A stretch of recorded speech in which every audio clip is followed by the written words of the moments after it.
Bom dia, jovens! Hoje vamos continuar nosso estudo sobre a mecânica. O que iremos ver hoje será a cinemática, o ramo da física que fala sobre o estudo do movimento. Mas o que é o movimento? O movimento é caracterizado pela variação da nossa posição no espaço. Nesse momento eu estou aqui, você está me vendo nessa posição, nesse quadrante da sua tela, e a partir do momento que eu apareço aqui, você nota que houve uma alteração na minha posição. Isso é caracterizado como movimento. Eu tenho que tomar cuidado que eu preciso discernir que se esse movimento ele é analisado através de uma grandeza física vetorial, deslocamento, ou da distância percorrida, que também é o deslocamento escalar. Bom, hoje vamos falar só do deslocamento escalar. Vou citar apenas o deslocamento vetorial, que nós já vimos em vetores, ok? Então vamos começar aqui. Hoje a cinemática é escalar. Quando nós analisamos o movimento, observe, eu vou primeiro dar nomes. Se eu estou falando da posição no espaço, eu vou definir como S0, posição inicial, S, posição final. Ok? Pronto. O que eu preciso observar agora? Quando eu vou analisar que eu tenho uma posição inicial diferente da posição final, aí sim eu tenho o quê? Movimento. Eu só tenho movimento quando a minha posição inicial é diferente da posição final. Então vamos observar essa pequena estrada que nós temos aqui. Aqui eu tenho uma estrada, certo? Marcada em quilômetros. E aí nós temos aqui uma posição inicial, nesse ponto, e ele entrou em movimento e apareceu para nós aqui a marcação, pronto. Posição final 50 metros. Então eu sei que o meu movimento foi partindo da posição inicial igual a 10 quilômetros e terminando o meu movimento assumindo a posição final de 50 quilômetros. Pronto, bem tranquilo, bem simples. Qual será a quantia, a quantia, a medida desse movimento? A medida desse movimento eu vou fazer o quê? Classificar matematicamente, calculando a minha variação. E toda variação, delta, é sempre o final menos o inicial. Olha só, variação do espaço, espaço final menos inicial. Então nós temos espaço final 50, inicial 10. Então a medida desse movimento foi de 40 quilômetros. Pronto. Bem simples, bem claro, bem tranquilo. Ok? Mas observa, olhar uma linha reta pode também me ajudar a entender dentro de um plano cartesiano. O que é um plano cartesiano? Eixo X e Y que servem para quê? Para observarmos medidas de um em relação ao outro. Eu tenho duas medidas. Então, como aqui eu só tenho uma grandeza analisada, eu só vou ter uma linha de informações. Um eixo, vou colocar aqui. Vou representar aqui. Pronto. Representei a minha linha. Esse é o meu eixo do espaço. Pronto. Medida em quilômetros. Então, a partir do momento que eu vou marcar isso, eu sei que aqui é o 0. Aqui é minha posição inicial, que vale 10. Aqui é minha posição final, que vale 50. Então, em um eixo de coordenadas, eu também posso analisar um movimento. Certo? Eixo de coordenadas. Eixo X ou eixo Y. Na maioria dos gráficos, o eixo que fala do espaço é o eixo horizontal, o eixo das abscissas, tá? Na maioria, mas isso não é obrigatório. Qual que é a unidade de medida de espaço? Metros, tá? No Sistema Internacional de Medidas. Mas eu tenho uma unidade de medida usual, que é o quilômetros. Quando você vai viajar, né? Quando você realiza uma viagem, você observa ali na sua estrada que as placas estão marcadas em quilômetros. Bom, espero que esteja tranquilo, porque agora nós vamos só fazer uma citação ao deslocamento e qual que é a diferença. Aqui é uma estrada retilínea, tá fácil entender. Mas e quando eu tenho uma estrada sinuosa, por exemplo? Nessa estrada sinuosa, também medida em quilômetros, certo? Eu tenho que considerar o quê? Eu possuo uma posição inicial, e aí quando eu for realizar o meu movimento, eu vou chegar em um ponto que eu vou marcar como posição final. Então eu vim e realizei meu movimento, ó, andei por aqui. E aí quando eu considero a distância percorrida ou deslocamento escalar, que é o que nós estamos estudando, eu vou contabilizar esta medida. E isso é o meu ΔS. Isso daqui é o meu ΔS. Bom, gente, porque é escalar. Lembre-se, nós já definimos lá na aula de vetores o que são grandezas físicas escalares e vetoriais e já definimos a diferença de que o deslocamento escalar para o deslocamento vetorial. Mas fique tranquilo, se você não lembra, vamos revisar porque será necessário para a continuação da aula no próximo item. Gente, agora quando eu marco a posição inicial em linha reta até a posição final, esse é o meu vetor deslocamento. E o meu vetor deslocamento, segmento de reta orientado que liga a posição inicial até a posição final, eu vou usar a geometria para poder efetuar o cálculo. Ok? Bom, não podemos esquecer que todo movimento, sem exceção, ele é relativo. Por que todo movimento é relativo? Ele depende do referencial.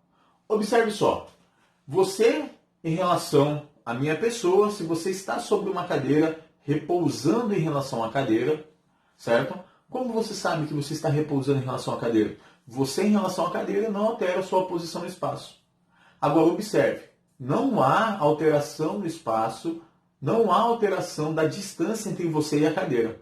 Mas se você pegar um referencial, como um carro passando na rua, você sabe que se esse carro está em movimento, por quê? Porque ou ele está aproximando ou ele está distanciando de você. Então a aproximação ou distanciamento já deixa claro para nós que isso é uma alteração na posição no espaço. Então, no mesmo momento que você se encontra em repouso em relação à sua cadeira, você também se encontra em movimento em relação a um veículo que está ou se aproximando ou se afastando da sua casa, da sua residência, onde você está. Então, observe, depende do referencial adotado. Então, na física, nós precisamos estabelecer os referenciais para poder fazer um cálculo efetivo, mais claro e objetivo. Ok? Queridos, não se esqueçam, todo movimento é relativo e depende do referencial. Ah, item importante, eu acho que eu já mostrei isso em sala de aula, mas vamos lá. Aqui é um caça. Um caça, quando vai realizar suas missões de guerra, ele não pode ficar, ele gasta muito combustível devido à alta potência do seu motor, do seu propulsor. Então ele não pode ficar voltando à base, que tem que estar a uma distância segura da zona de guerra. Então o que ele faz? Ele volta até o limite da sua zona de guerra e um avião com combustível chega aqui perto dele e aí em relação a ele está em repouso. Os dois em relação a qualquer referencial no chão que não se altera, que não se movimenta em relação ao chão, estão em movimento. Mas um em relação ao outro estão em repouso. Olha só, a distância entre os dois não se altera. Então aí o caça está aqui, o avião que tem o combustível atravessa aqui, ultrapassa ele e deixa cair uma mangueira que tem um bico magnético.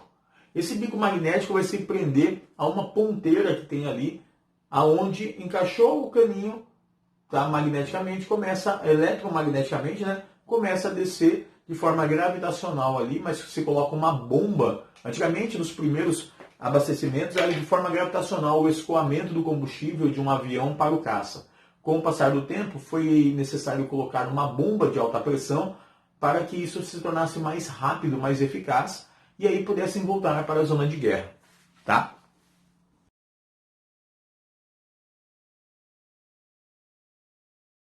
Então vamos lembrar qual a diferença de distância percorrida e deslocamento vetorial. Gente, a distância percorrida também é chamada de deslocamento escalar.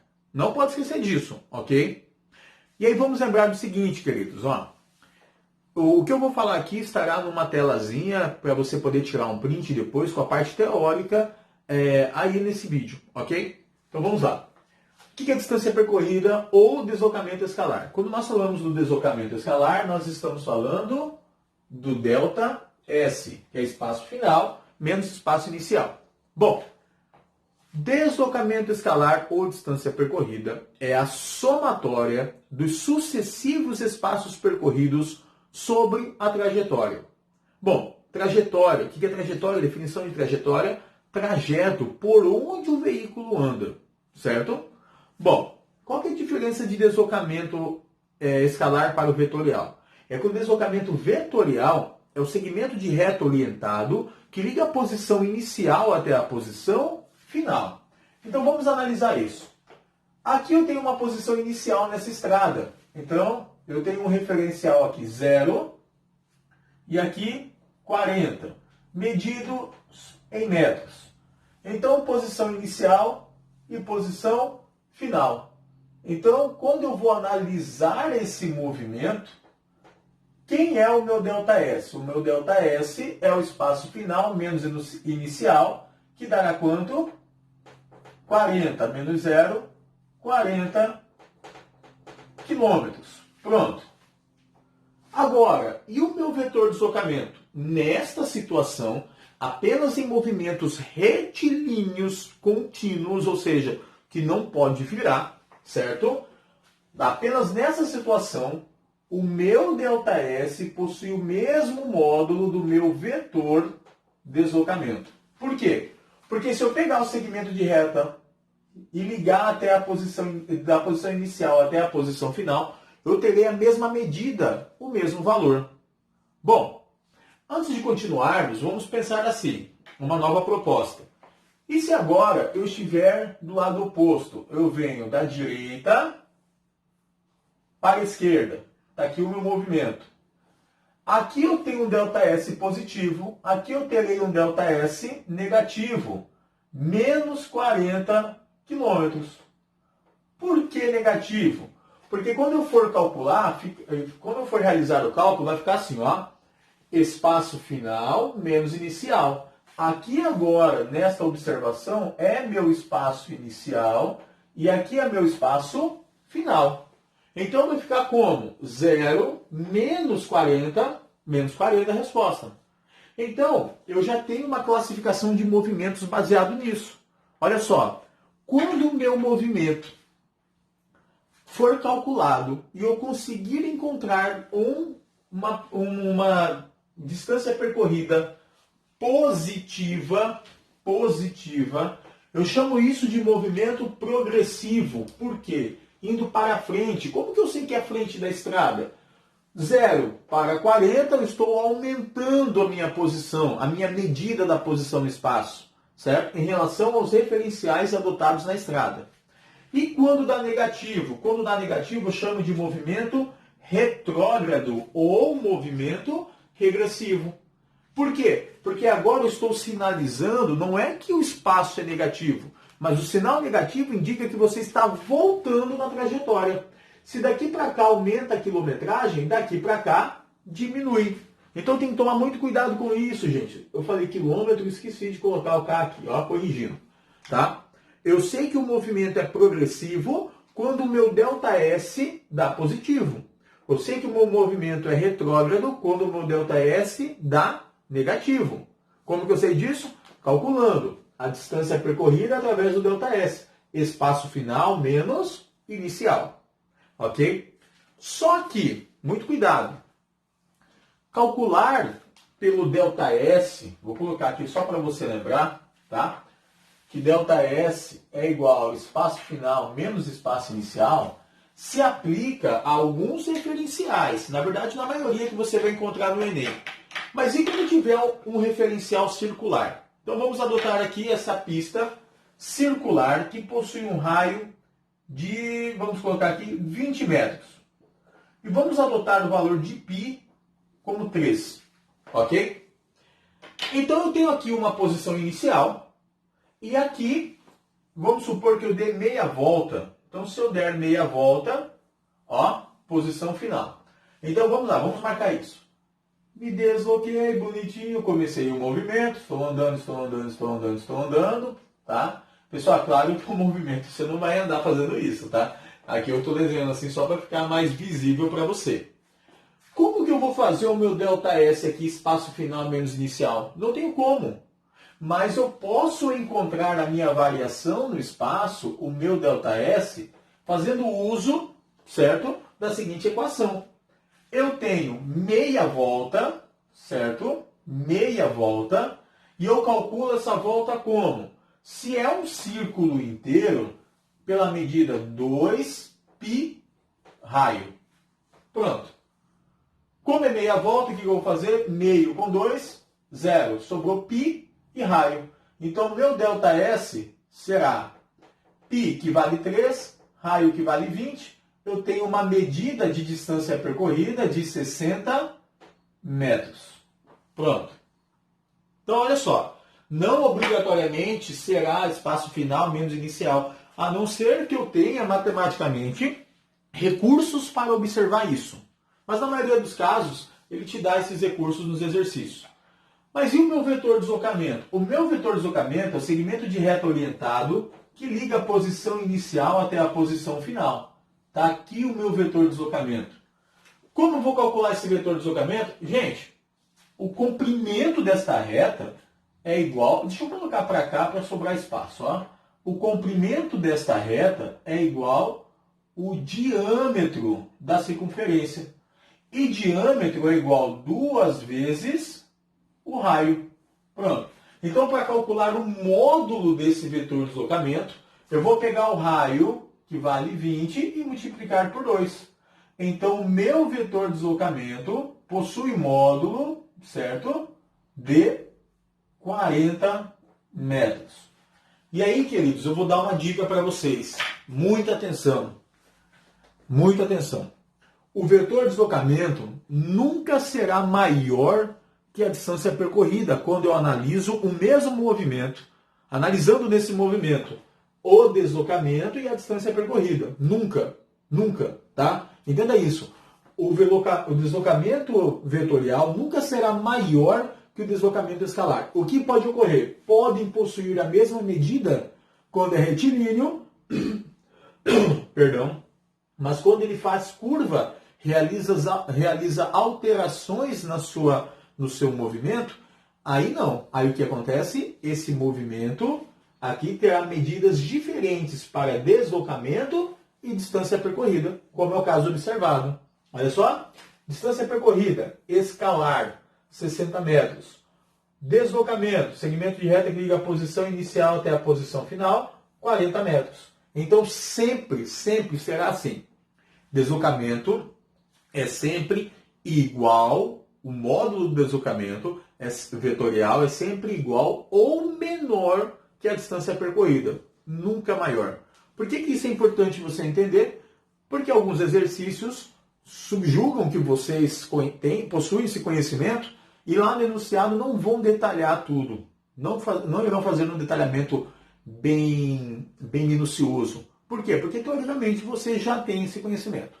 Então, fique atento para o que eu vou postar no finalzinho aqui, que é a parte teórica do que é a distância percorrida e deslocamento, a diferença dos dois, que você tem no caderno, mas não custa nada observar novamente, e exercícios na próxima aula. Um abraço a todos, uma ótima semana.